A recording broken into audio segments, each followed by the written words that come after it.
ada kondisi zaman saat kalian diciptakan. Nah, kemudian ada tingkat pendidikan, profesi atau pekerjaan, status sosial ekonomi dan psikologi pengarang. Jadi harus ada dulu unsur esensinya dalam membuat cerita. Nah, kemudian dalam menulis cerita. Nah, jadi dalam implementasinya dalam pembelajaran, itu kalau kelas rendah, siswa hanya bisa mengubah atau menerjemahkan teks cerita menggunakan bahasa Minang. Nah, pakai cek bahasa Rojako, agian nak aku cerita bahasa Indonesia, wak serubah dengan bahasa Minang. Nah, jadi cara menulisnya itu anak kelas rendah yaitu kelas 1 sampai kelas 3. Kalau anak kelas tinggi itu bisanya membuat. Nah, wajahnya membuat dan menulis cerita dengan menggunakan bahasa Minang. Macam 2-3 nih, dan otomatis anak dia tahunya apa bahasa Minangnya, bahasa lain bahasa Indonesia dari bahasa Minang tahu jadi kan. Nah, kemudian langkah-langkah dalam awak menulis cerita. Nah, pertama, pakai si bapak cako, kayak pungul dulu. Nah, berarti gua observasi, Pak ya. Nah, jadi dalam menyusun kerangka teks cerita, pertama yuk observasi wak dulu. Nah, wak lakukan secara langsung dengan objek peristiwa sehari-hari. Kemudian baru wak menentukan tema dan judul. Nah, kedua hal ini berbeda. Tema bersifat lebih umum daripada judul. Jadi tema biasanya berkaitan dengan amanat yang ingin pengarang sampaikan.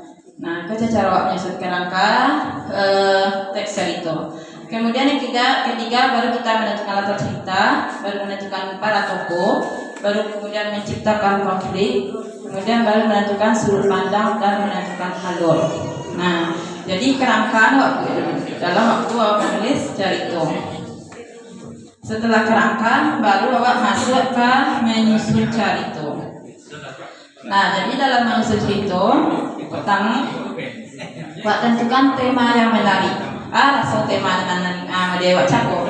Tema ku akik di 2005 Ibu kan itu cako. Jadi waktu itu tema dulu. Nah, kemudian baru tentukan sasaran pembaca. Kemudian lanjut baru kita tentukan tokoh dan watak tokoh. Baru kemudian tentukan konflik penyelesaiannya. Jadi cerita pasti ada masalah, ada penyelesaiannya. Nah, kemudian baru kita terakhir tentukan judul cerita. Kemudian dalam cerita juga harus kita perhatikan yaitu aspek bahan penyuntingan. Nah, jadi dalam menulis pertama buat tengok warna kesalahan pengetikan. Nah, huruf atau objek atau kurang, ditengok warna. Kemudian ketepatan ejaannya, kemudian diksi atau pilihan kata, kemudian keefektifan kalimat, baru kepaduan paragraf. Nah, jadi harus perhatikan dalam aspek penyuntingan cerita. Kemudian banyak contoh cerita Minang pada itu. Nah, kalau suka contohnya legenda batu patah, asal mulut tukang tidak baik bajanjian jo harimau, cerita orang Rasai, si lumpuh si butuh si pengatui. Nah, mereka kiriman mereka di grup banyak macam-macam cerita Minang. Nah, malah ada buku. Nah, mereka dikirim mereka.